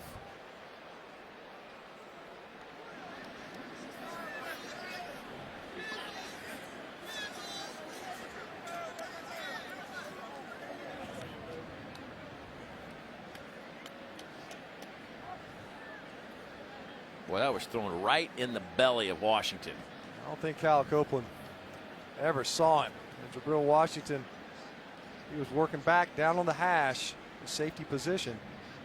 Did a great job fielding, getting back upfield as the officials sort this out. We've already seen it in sportsmanlike conduct called earlier on the punt return. Personal foul, targeting number 56 of the return team. That play is under review. Tim Williams, outside backer, the guilty party for Alabama. And boy, Nick Saban is giving somebody an earful over there on the 35-yard line. We end up seeing this was the interception by Washington. He's in the backfield the whole way. Look at the quarterback's eyes. Kyle Copeland brought him to the ball. We'll see it there at the end. Yeah. I saw it right there at the tail end. See right at the bottom of your screen, you see Tim Williams. You see these on the returns. A defenseless player. You know, to me, it looked like there was contact on the helmets. Part of the rule says it's got to be forcible contact above in the head or neck area. Certainly was some force there, but it looked like he was leading with his shoulder. It was more shoulder to shoulder than anything else. Well, certainly that's a young man that wants that overturned, because that means he would miss the first half of next week, and there's a lot of football left in this half, but next week is certainly an important week for Alabama as they travel to the Iron Bowl. No question. You see there Tim Williams. It was on Nathan Pereira for Charleston Southern and laid him out pretty good. There's no question there. You know, we've seen this rule, and as it's been interpreted, we've seen it differently. In fact, it was at a game here, incidentally, by letter of the law, it would have been considered targeting. And the targeting was ruled on the field. It seems like it has the elements. After review, the ruling on the field is reversed. Number 56 did not target the player. The ball will be first down at the end of the run. Once again, processes in place to avoid situations like an automatic ejection. So Tim Williams lives to play another half of football, not just today, but next week as well. That's big. You know, and we've already mentioned it. You know, Tim Williams, not an every down guy, but he comes in, especially pass rush scenarios. They love what he's able to bring off the edge. Yeah, 7.5 tackles behind the line, 5.5 sacks. And limited playing time. I mean, that's getting a lot of production out of a guy that's not on the field at times. There goes Davian Marks, the freshman out of Rosenberg, Texas. Lane Kiffin telling us today they were going to try to, or yesterday, they were going to get him some work. A running back that they want to move out to the wide receiver, get him in some of those speed sweep type situations. And there you go. Yep, you know, without Kenyon Drake, they're going to need a guy to kind of start playing and stepping up into that role a little bit. You know, Calvin Ridley's got some shake as well. Marks getting some touches.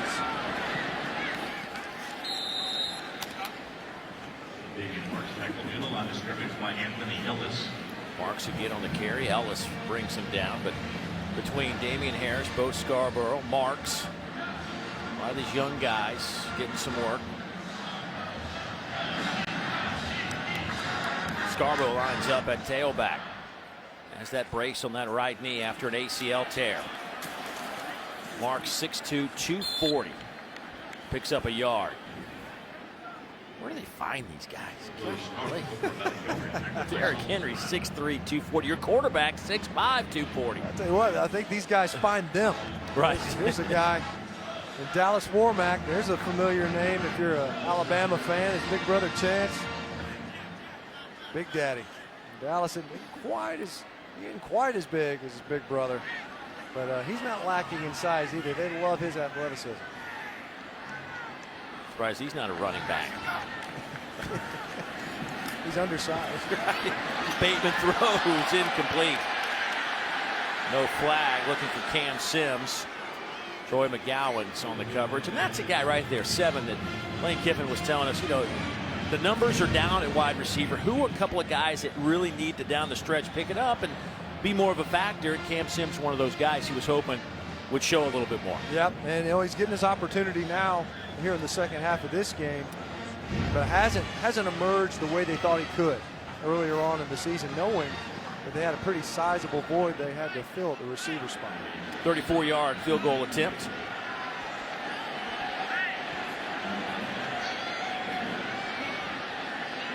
J.K. Scott is going to attempt a field goal. J.K. misses wide right. Interesting that the Alabama punter getting a chance to attempt a field goal. Adam Griffith has been so solid, but this time J.K. Scott misses wide right.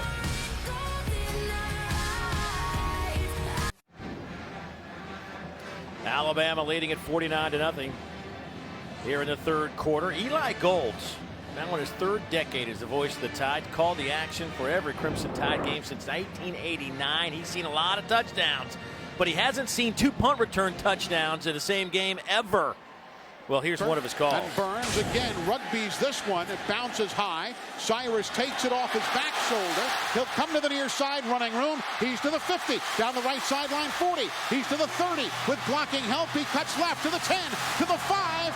Touchdown, Cyrus! 72 yards. His second punt return for a touchdown today. That's my boy Eli getting after it on the call. That was an exciting one, too. You know what? I hope he didn't waste it all on that first one. Oh, it was great to come to Tuscaloosa, catch up with Eli. He's got some great stories. Not just football, but some NASCAR as well. Here's the pitch to the wide side, and nowhere to run as usual. That one goes to Barnwell. And a flag comes in late over there. Yeah, they're going to get number 7, Tony Brown. He's got his arms up in the air, but he was well out of bounds. Give him a little extra shove. Officials are going to be sensitive to that sort of thing.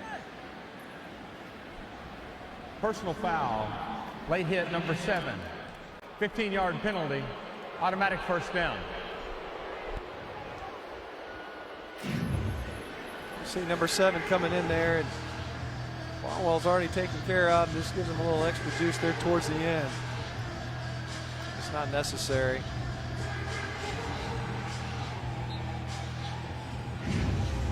Play with both harnesses. See those harnesses on his arms, usually for shoulder issues. See Tony Brown, he's played a lot here today because of the injury to Fitzpatrick.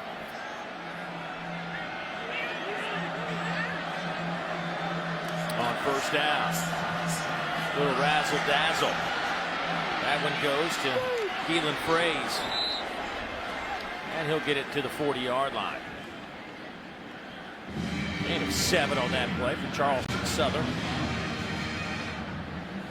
We were talking about the score and how quickly it escalated there in the first half. A piece of it, and we haven't seen Austin Brown, is to try to get out of this game healthy. Both these squads coming in here with a lot to play for beyond this game, knowing that the playoffs await Charleston Southern and Jamie Chadwell. Of course, Alabama is chasing an opportunity and a berth in the college football playoff. Jamie Chadwell, an East Tennessee State grad back in 2000.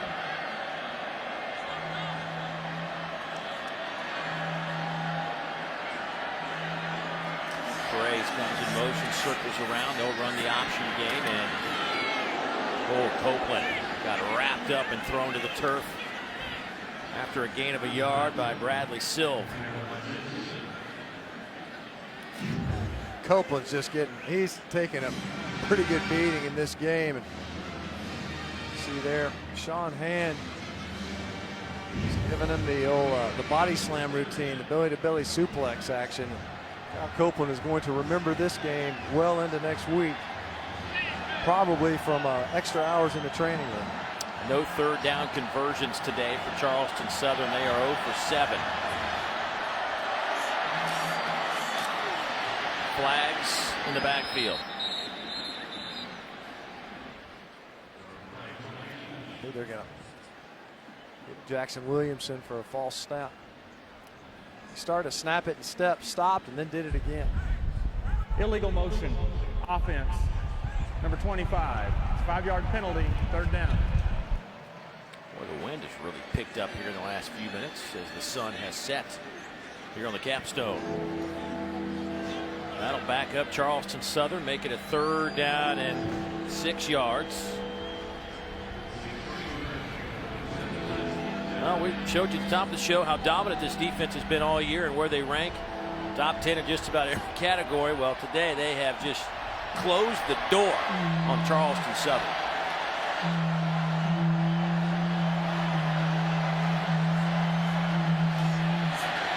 Copeland scrambling out of trouble. Needs a block. Boy, bunch of collisions on that play. Copeland slow to get up.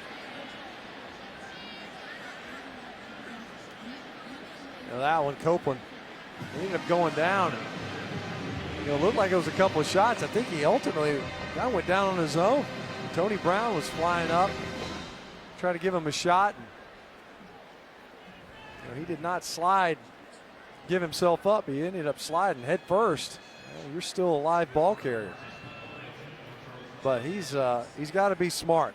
They need to make sure that he gets out of here intact. He's certainly taking a bit of a beating here.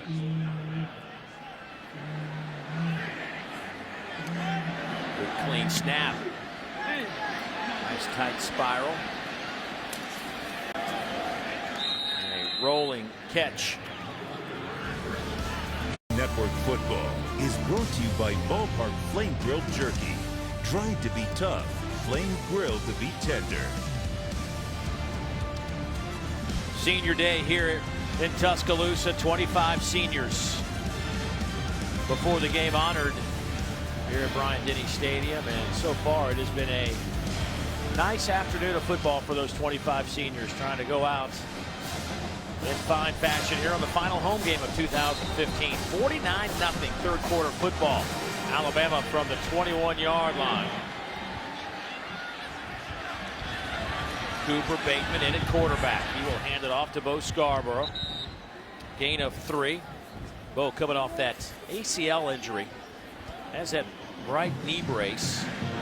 young man that grew up here but transferred down to the IMG Academy, who actually played for former Florida State quarterback and Heisman Trophy winner Chris Winkie back at IMG Academy.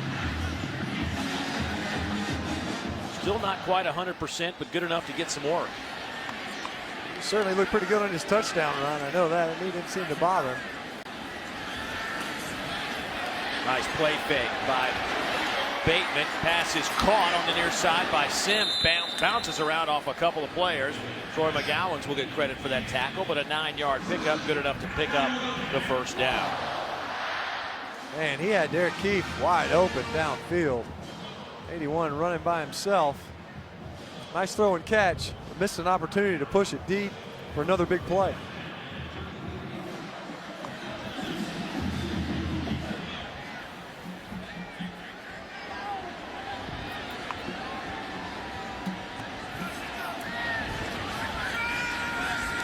They'll go back to Sims. Nowhere to run. No gain on the play. Malcolm Jackson, good coverage by the Buccaneers. Alabama offensively today has put up 281 yards. Of course, 2 of their touchdowns on punt returns by Cyrus Jones. Cooper Bateman took over late in the first half at quarterback for Jake Coker, who had a couple of touchdown passes. Coker today was 11 of 13, 155 yards. Scarborough to the 43-yard line. Should be good enough for the first down. See what they like in Bo Scarborough. They've shuffled around the offensive front. Big number 58, Brandon Green. He's number 81 in the first half, 89 rather. Lined up as a tight end. Now he swaps his jersey out so he can play tackle over there on the right side. Slid Corin Curvin, who started this game at right tackle for injured Dominic Jackson, over to left tackle to get him some reps there. Couple of fakes, Bateman to throw. Incomplete, no flag on the play. Looking for Ty Flournoy-Smith. Lorenzo Mathis on the coverage for the Bucks. A couple of catches contested. That left hand was wrapped around Flournoy-Smith, but officials have let him play by and large, especially in the secondary.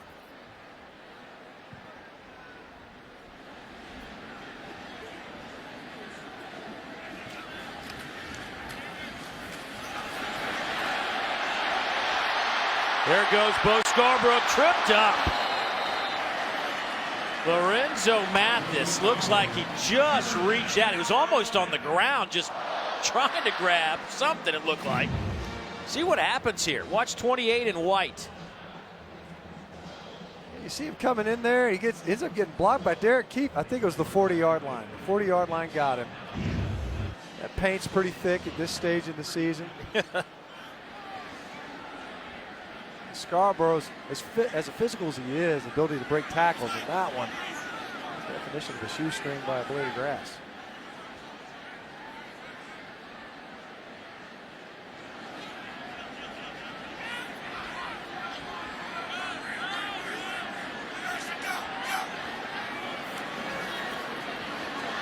Bateman being chased.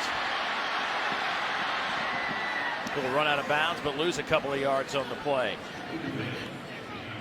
Wow, they are letting it play, because to me it looked like the whole right side of the offensive line was early. The clock was rolling down. Barely got that play off. As it is, Bateman ends up getting flushed. See him in there getting those reps. Obviously started versus Ole Miss earlier this season. Ended up ceding that spot back to Jake Coker. These players point to that game as kind of a turning point, at least from the quarterback position standpoint.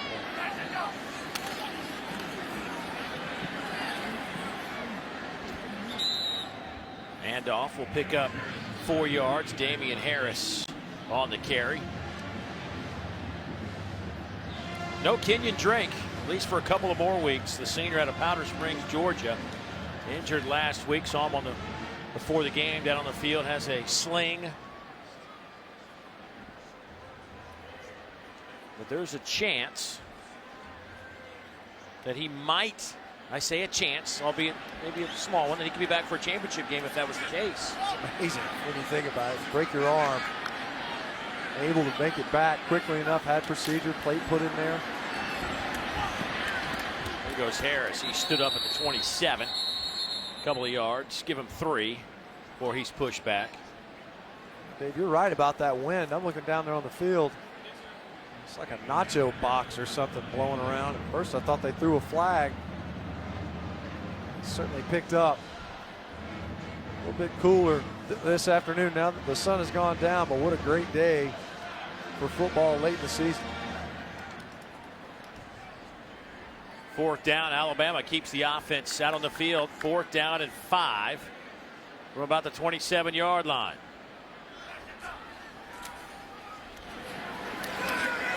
Underneath pass caught by Dalen Charlotte, the true freshman out of Patterson, Louisiana, but shy of the first down. Charleston Southern gets Vanderbilt. That game goes about 7:30 Eastern time.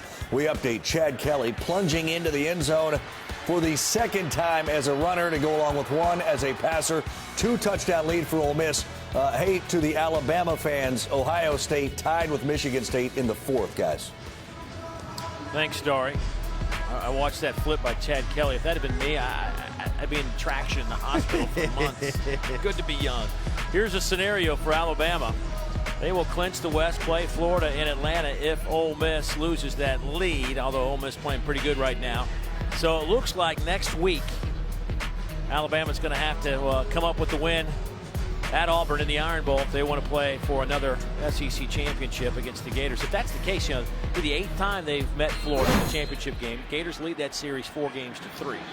It's been a while, you know. Yeah. They're all back-to-back years where it was the top 2 teams in the country. De facto national championship game in the SEC title spot there, with typically the Gators or the Tide either going undefeated, the other one only with 1 loss. Alternating victories. Obviously 08, the Gators getting the best of the Tide. The Tide able to get it done in 09. Interesting that it's taken that long. You know, Alabama continued on. That was kind of the cornerstone of what's become a dynasty of sorts in this program. Meanwhile, you know, when Florida lost Urban Meyer, kind of muddied their way forward for a little while. They're able to find their way back to the East Division title.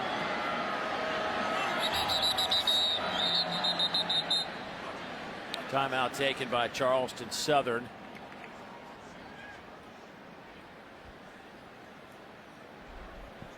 Timeout, Charleston Southern. Duke. There's the pitch on 1st down. Goes to Graves. He has lost the football. Who's going to come up with it? Well, he got popped right on the sideline.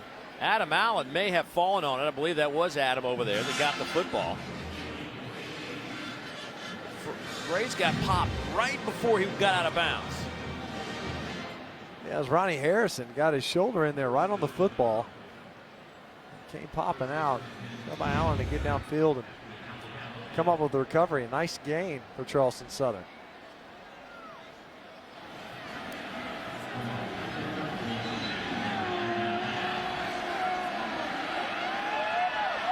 First down and 10. The deepest they've been in Alabama territory. That handoff goes to Barnwell. It's a couple of yards on the play. 2nd down and 8 coming up. Payne with his 2nd stop today, the true freshman out of Birmingham, Alabama. I really like what they've got in big number 94. Talking about how many great defensive linemen they have in this program. A true freshman. Young in his collegiate career, of course, but already showing signs of what it is they covet. Nick Saban's a former defensive back himself, coaches that position. But what he covets, it seems, more than anything else, is a front that can dominate, stop the run. And now that secondary to play 2 deep if they need to.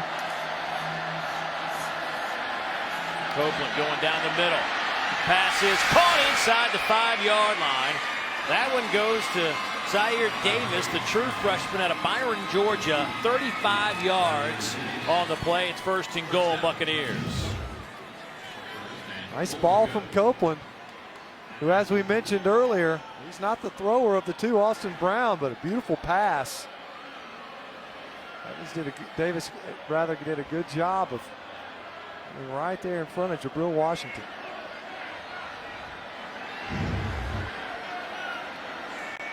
Tim Williams checking in for Alabama. Darren Lake also coming in for the Crimson Tide. Lake getting some substitutions off the field, but they get off in time. First and goal, Bucks. Ball sits about the 3.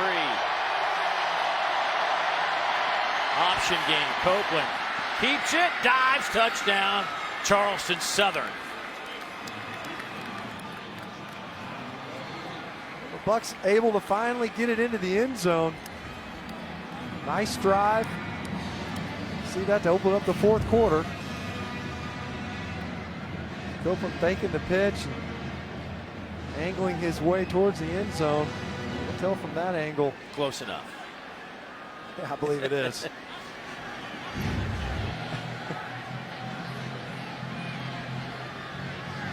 Charleston Southern going with the swinging gate. You can see Coach Saban, he's out about to the numbers to get his unit lined up correctly.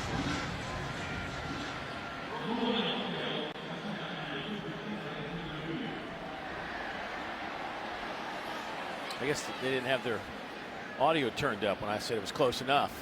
I agree, though. I think it's close enough. I think he got in. If nothing else, hey, if nothing else, the guy's been getting hammered all game.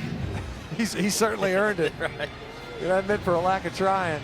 Yeah, to me it looks like it's hard to see if his left knee was down. It's kind of obscured with some of the other players, but it's hard to tell. The ball was in his right hand, and he was definitely reaching it forward.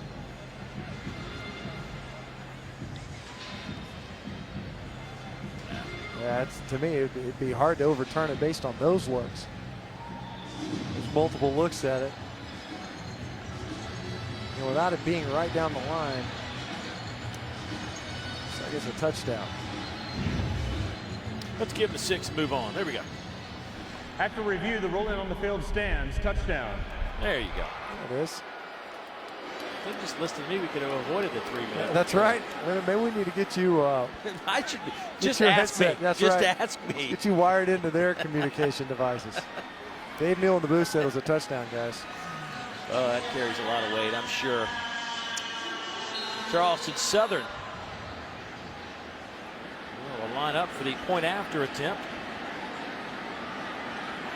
This time you could see Alabama with the 2 defensive linemen.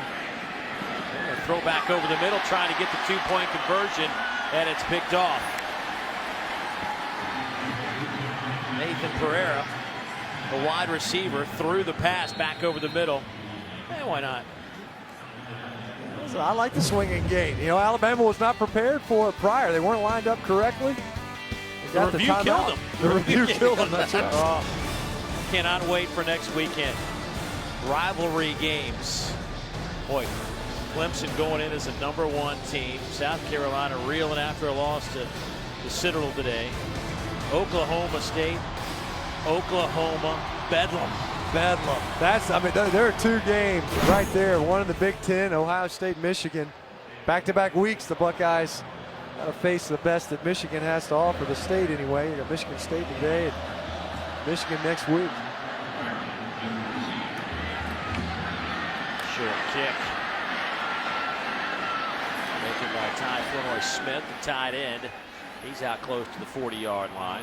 19-yard return, and that's where Alabama will have it up 49-6. Well, they said a cold front was coming through. I think it's made its way. Right. Yeah. They're bundling up now. Lane Kiffin's got the parka and gloves on today. All that time in California to thin your blood out a little bit. Been back here, this part of the country, for a couple seasons now. It's nothing like driving in Tuscaloosa and you're looking for a radio station. You find the Bear radio. I mean, you know what I mean? It's just like perfect. It's like, I'm here now. That's right. Pass over the middle. Caught by the freshman Hale Hinkes. Jay Curl, the safety, coming up to make the play.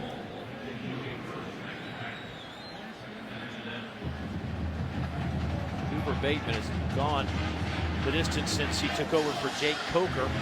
About 6 minutes to go in the second quarter. Derrick Henry, by the way, finished his day with a couple of touchdown runs. 9 carries, 68 yards. Damian Harris, Bo Scarborough have done most of the running of the football since then. Like what we've seen out of the backups there at the running back position. See that the next generation of runners be able to come in here and carry the mantle that's already been set by their predecessors. Derrick Henry getting stronger as the season rolls on. That said, though, especially without Kenyon Drake, always good to get some other guys some touches at that running back position.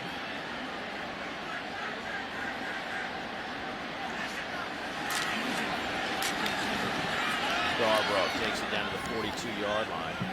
Told you about Derrick Henry. 7.5 yards per carry today. Couple of touchdowns. Did have that one reception for 28 yards. Mark Ingram, of course, won the Heisman in 2009 for Alabama, the first to do so. Those are his numbers. Look what Derrick Henry has done. According to ESPN Heismanology, he is #1 on the list right now. You can see why. I mean, you always have those Heisman moments. I think back to Mark Ingram's year when he won it. The game versus South Carolina, they took 6 direct snaps on that final drive to come back and win. Secure what was otherwise an undefeated regular season for Alabama. Scarborough running like Derrick Henry down to the 32. You know, I go back, there's always a moment or something. For me, so far, for Derrick Henry, it was that last drive against LSU. They cut it to 14. There's 9.5 minutes to go. And Alabama runs out the clock. And Derrick how did Henry, they do it? Throwing the football? No. They're feeding their horse. He had 82 yards in that drive. It was his drive, you know, and you're exactly right. It was a lot like that South Carolina drive. Difference being able to salt away a win as opposed to coming back. But you're going head-to-head with the then front runner for the Heisman Trophy, and to put 210 yards up, that's quite a statement. 3 straight games with over 200 yards against top 25 teams. Yeah, it's just, you know what, it's one of those things where you're kind of quiet earlier on in the season. You heard a lot about Nick Chubb. Right. You hear a good bit about Leonard Fournette. It was like a 2-horse race. It was just too crowded. You know, you've already got 2 elite backs in the conference. And Chubb didn't make it out of the Tennessee game. Obviously, Leonard Fournette has struggled 2 weeks prior to even today versus Ole Miss. Held to under 100 yards versus Alabama, and then the following week versus Arkansas.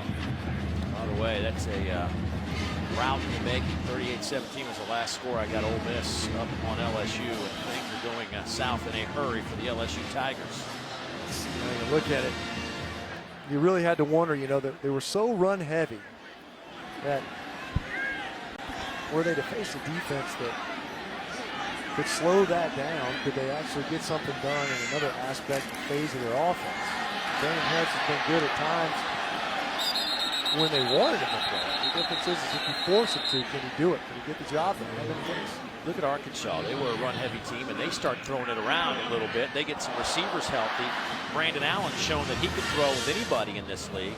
They've kind of changed a little bit, still run dominant. Oh, yeah. But their pass game makes them a viable team now. They're very balanced this year. You know, Dan Enos, I think, he did a really good job. I mean, we were talking about this too. They had the luxury of a bye week after losing to Alabama. They came in here, played well through about 3 quarters, but you come out of playing this team and this defense is different. You don't view yourself the same way. It kind of skews you. They had that bye week, they're able to get a victory over Auburn the following week afterwards.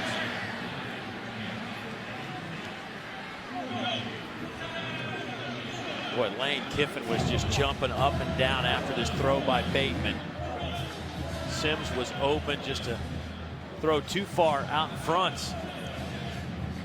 And Coach Kiffin was jumping up and down like, are you kidding me? Coach Kiffin's active, man. Does he stretch out before the games? He's still a young guy. They'll go handoff Scarborough on 2nd down. Get a couple of yards. Noah Oliver makes that tackle for the Buccaneers. But, you know, it's all about for Alabama next week. And basically for them, it's playoff game, playoff game, playoff game. Right. Yeah, I mean, that's the difficulty, I think, when you play, not just in this conference, but in this division. You know, that you got to bring your A game. Coach Kiffin there working his magic. Once again, breaking in a different quarterback. Coker last year, a lot of people thought he was going to be the guy. Transferred from Florida State. Not the case. Coach Sims did an excellent job. Whatever play Coach Kiffin just called did not work. Damian Harris got hammered. Flags on the play. I think they were trying to get guys switched up, moved. Somebody needed to be on the line. Somebody needed to back off the line. And somebody moved early. It's kind of a mess. Some with the snap count there, because the whole right side moved, the whole left side didn't. Never ideal. Illegal motion. Offense, number 34. The penalty is declined. It's 4th down. Offensive line coach Mario Cristobal also out there yelling at guys. It may be 49-6, but these guys are still coaching them. Mario Cristobal's another name that's kind of floating around. His alma mater, Miami. That job's one of the many that are open and looking for a new head coach. Replacing Al Gold. Everybody else down there has jackets on except Mario Cristobal. I love it. On 4th down, here comes Alabama going for it. Over the middle, pass is caught. That'll be a 1st down around the 5-yard line. That goes to Cam Sims. 17 yards on the pickup, but it's quite obvious they're trying to get Sims some rhythm here. Yeah, it was one of those guys, as you mentioned, the coaches wanted to get involved, wanted to get more out of him, getting him some targets, some looks. Cooper Bateman was a little bit off on the earlier throw when he rolled out, just outside the grasp of an outstretched Cam Sims. That time able to come up, make the catch in traffic.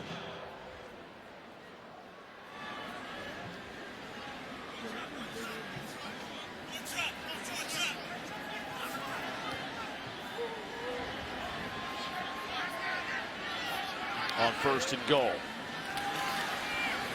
Toss sweep near side. Here goes Harris. Touchdown, Alabama.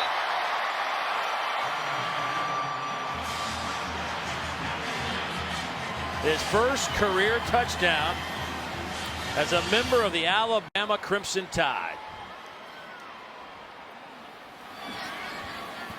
Well, we've said we like that next generation of ball carriers for Alabama. You know, typically they have two.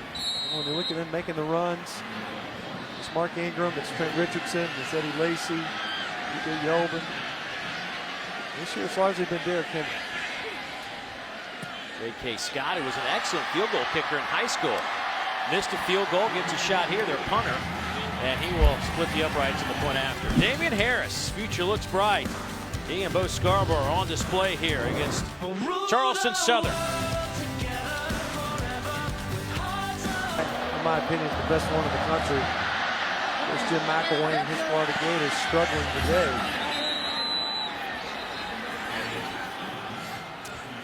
Maybe Cyrus Jones might sneak into that special teams Saturday too. That's right. I liked your coordinator of the year, Derek Mason, the head coach at Vandy, taking over the defense. What a job they've done.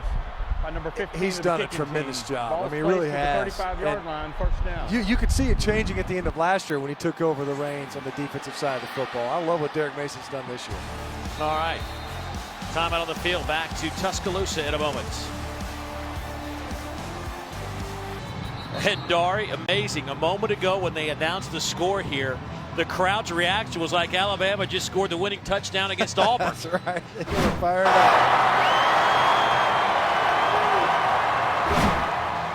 I mean, people were calling loved ones. They were very excited. Still dancing. Either that or they're still just so fired up after Cyrus Jones' punt return.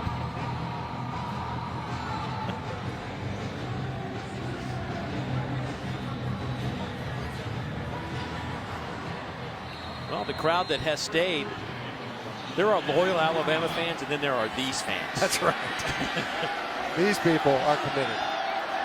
Randy Krogan, the third, and quarterback now. He'll get a chance to play against the Crimson Tide. Fraze picks up a yard. And that is massive out of the Big Ten. You're looking at an Iowa team now. They'll face Michigan State in their title game. Certainly takes some of the luster off of that Ohio State-Michigan game that we were just talking about. You know, next week. I mean, there could be a scenario where there was just a bunch of one-loss teams trying to sneak into this thing. You look at it, you know, you got the Power 5, although Pac-12's eliminated, for all intents and purposes. You got Notre Dame sitting out there. Flags are down. Two players might have been in motion here. Snap infraction on the center, number 60, moving the ball. 5-yard penalty, first down. Heck, the wind could have done that. Second. That's right. That's right. Yeah, it's definitely picked up. He probably explained that to the official. If you notice, there's a gust.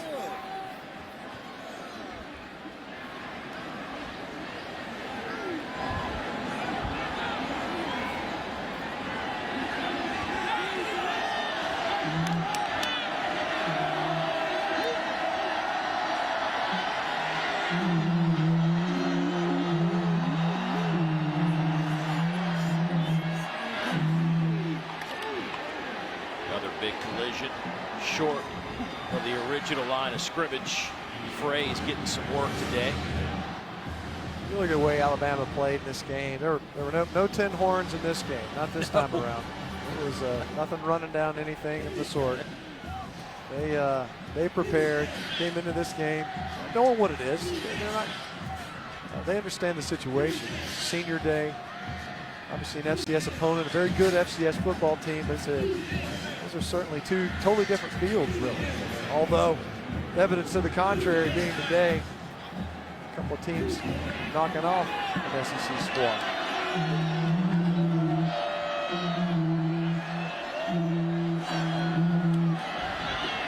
Third down, they'll run it, nowhere to go. Stuffed right up the middle. Only a yard. Fraze hit by Joshua Frazier, the sophomore out of Springdale, Arkansas. Just another one of those big bodies they can throw at you. 6'4", 315.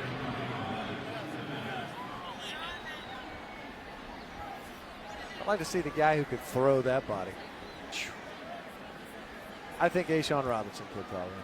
Maybe Jaron Reed. You know, we saw Ashawn jump over a lineman last week. That's right. Yeah. Yeah, I mean, that guy's, I think we saw him do a couple of backhand sprints earlier. He said he started dunking the basketball in 9th grade and can still dunk. I believe that.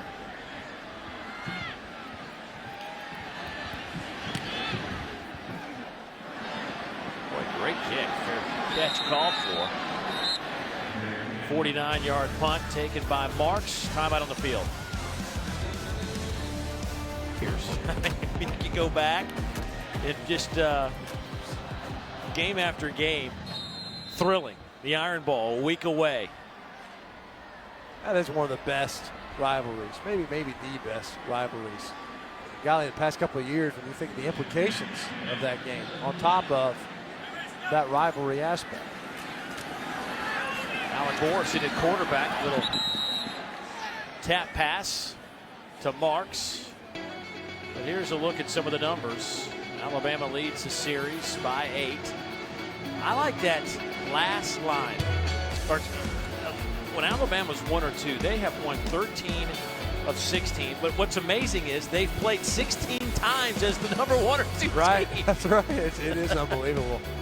And it goes back to what Coach Saban was talking about, and well beyond even Coach Saban's tenure here at Alabama. They expect to be in and around that championship conversation.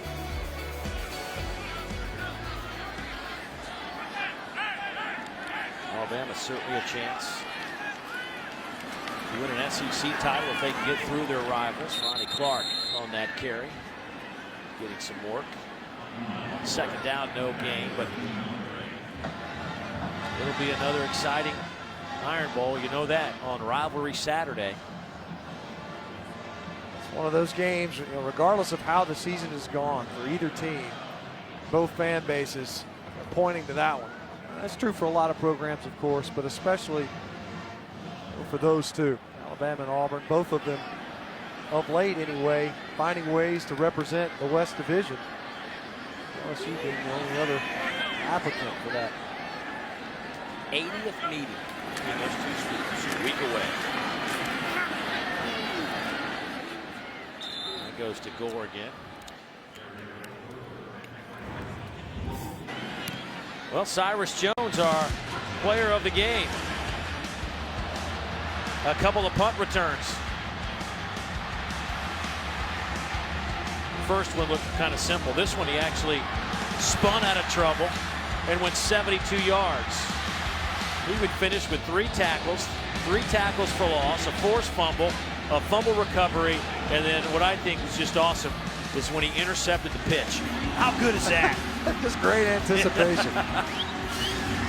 Our Quick and Loads player of the game, Cyrus Jones.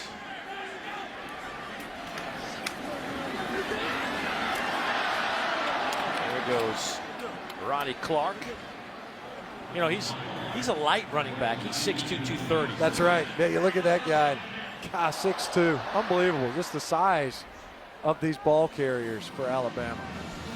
That may do it. Crimson Tide. Looks like that Nick Saban's going to take his headset off, walk across the field, and that will put an end to this one. Charleston Southern will head to the FCS playoffs.